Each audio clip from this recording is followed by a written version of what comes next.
Bienvenue au festival gastronomique. Voici Alice. Elle vend des boissons fraîches. Alice permet à ses clients d'obtenir une bouteille pleine en échange de 5 bouteilles vides. Phil lui apporte 77 bouteilles vides qu'il a ramassées à la fête de la veille. À ton avis, combien de bouteilles peut-il obtenir en échange de ces 77 bouteilles vides ?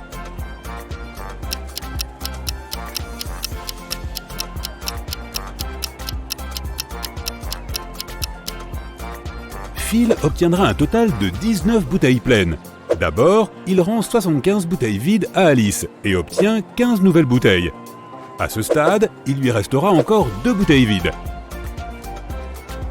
Lorsque les 15 nouvelles bouteilles seront vides, il pourra également les rendre. De cette façon, il obtiendra 3 bouteilles supplémentaires.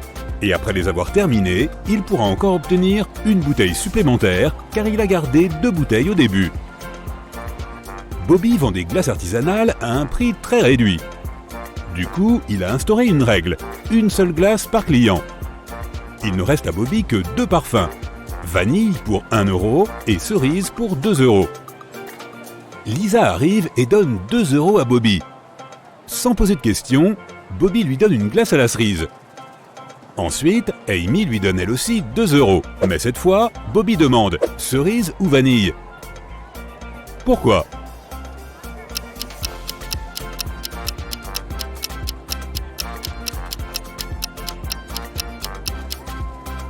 Lisa a apporté 2 pièces de 1 €. Cela indique qu'elle voulait acheter de la glace à la cerise. Si elle avait voulu de la glace à la vanille, elle aurait donné une seule pièce de 1 € à Bobby. En revanche, Amy n'avait sur elle qu'une pièce de 2 €. C'est pourquoi Bobby ne pouvait pas savoir si elle voulait de la vanille ou de la cerise. Jerry vend des sandwichs. Il en propose 4 différents, mais seul l'un d'entre eux peut être consommé sans danger. Sauras-tu repérer lequel ?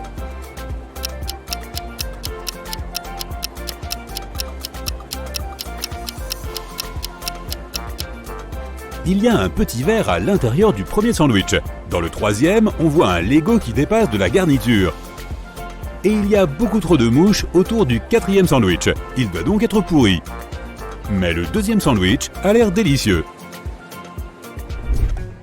La police a arrêté ces 3 dames qu'elle soupçonne d'avoir volé de l'argent au festival. Regarde-les très attentivement. Peux-tu deviner qui parmi elles a l'intention de s'échapper ?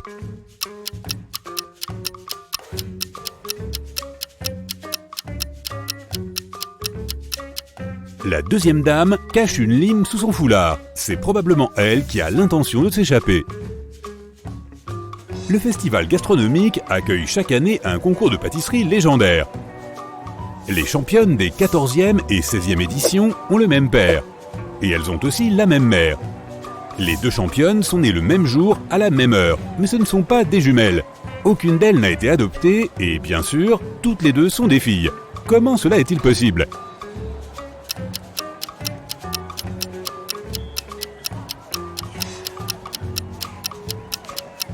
Il s'agit en fait d'une seule et même personne. Et maintenant, voyons si tu ferais un bon critique gastronomique. Est-ce que tu vois quelque chose de bizarre dans ces gâteaux ?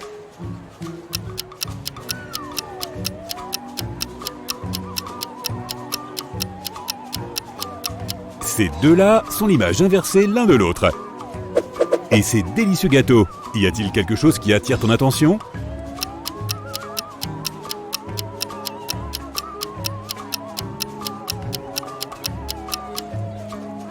Celui-ci est le seul qui n'a pas de cerise. Bill et Wendy passent leur premier rendez-vous au festival gastronomique. Ils achètent de délicieuses papayes fraîches et s'installent pour les déguster. La papaye a un délicieux goût sucré. Ils en mangent chacun 2 morceaux. 10 minutes plus tard, Bill tombe malade. Wendy l'emmène à l'hôpital. Les médecins déclarent que la papaye était empoisonnée.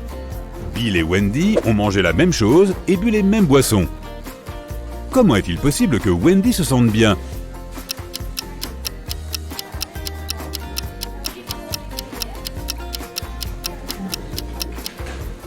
Le poison était dans les graines. Wendy les a jetées, tandis que Bill les a toutes mangées.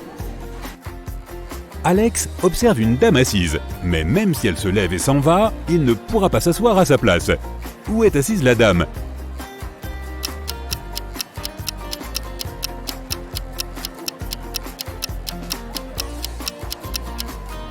la dame est assise sur ses genoux. Passons à la pizzeria. Laquelle des 3 pizzas numérotées doit remplacer le point d'interrogation?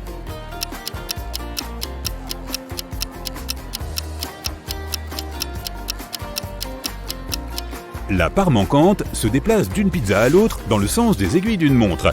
C'est donc le numéro 3 qui doit remplacer le point d'interrogation. Il y a 3 choses étranges dans ce café. Sauras-tu les repérer?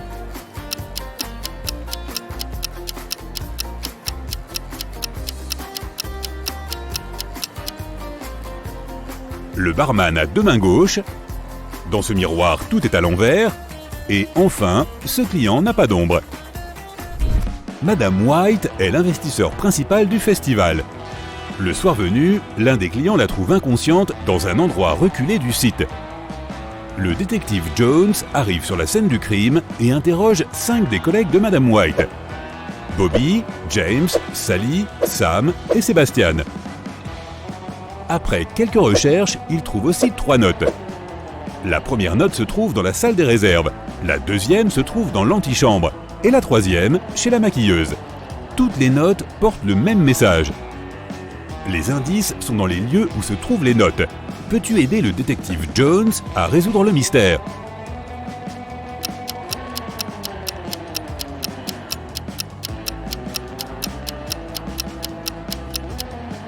C'est Sam, le criminel. Jetons un coup d'œil aux 3 lieux.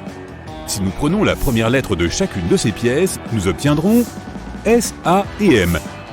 Et voilà le nom du coupable et plaît. Diana achète un gâteau au chocolat et le laisse sur une table de l'aire de restauration pour aller chercher des boissons. Quand elle revient, elle découvre que son gâteau a disparu. Elle interroge 3 personnes qui se trouvaient près du gâteau. Henry dit « Ce n'est pas moi, je suis un régime sans sucre ». Madame Green répond « Je suis allergique, jeune fille. Ça fait maintenant 30 ans que je ne mange plus de chocolat ». Et Kelly dit « Je suis désolé, mais quand je suis arrivé, cette table était inoccupée. Alors je m'y suis assise. Je n'ai pas vu votre gâteau. » Qui ment?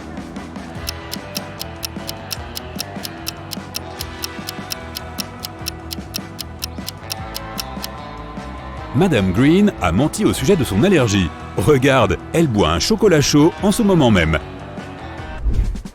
Ce soir, Mike a prévu d'aller au cinéma avec ses amis, Mia, Dan et Crystal.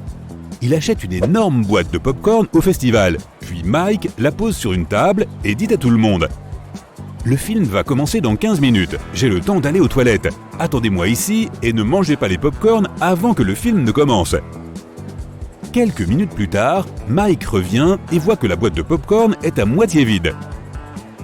Mia dit « C'était Crystal ». Dan répond « Elle ment ».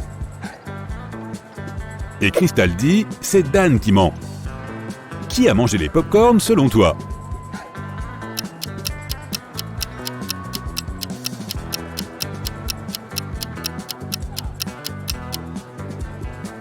C'est Dan, il est le seul à avoir des miettes de pop-corn sur la joue. Pendant ce temps, Jennifer boit son thé seule de l'autre côté de l'aire de restauration. Soudain, elle reçoit un appel de son travail et sort pour répondre, laissant sa tasse sur la table. 1 minute plus tard, Jennifer revient très énervée. Quelqu'un a bu tout son thé. Il y a 3 personnes debout à côté de la table. Sauras-tu trouver qui est le coupable?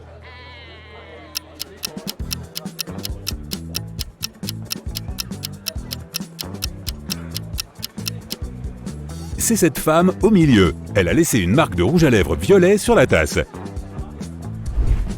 Peux-tu deviner qui est gaucher parmi ces 5 personnes?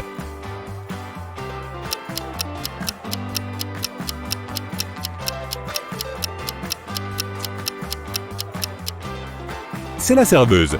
Elle tient un plateau avec sa main droite immobile. Et en même temps, elle sert les boissons avec sa main gauche.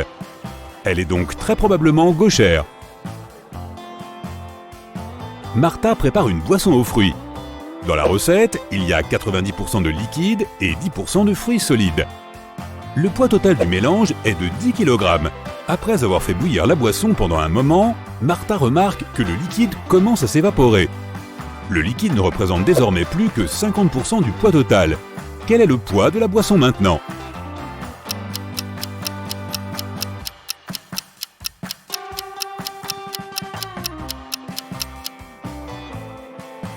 départ, le liquide constituait 90% du mélange total, ce qui représente 9 kg, et le poids des fruits solides était de 1 kg.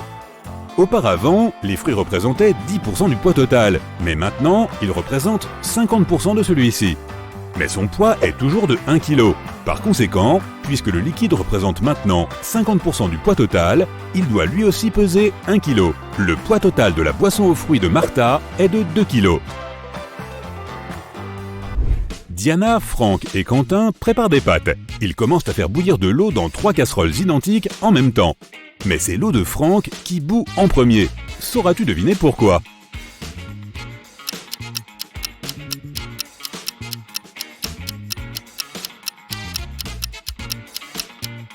Il est le seul à avoir mis le couvercle sur sa casserole.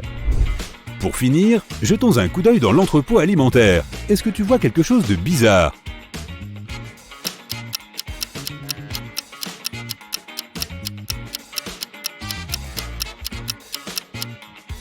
Ce chou a des yeux.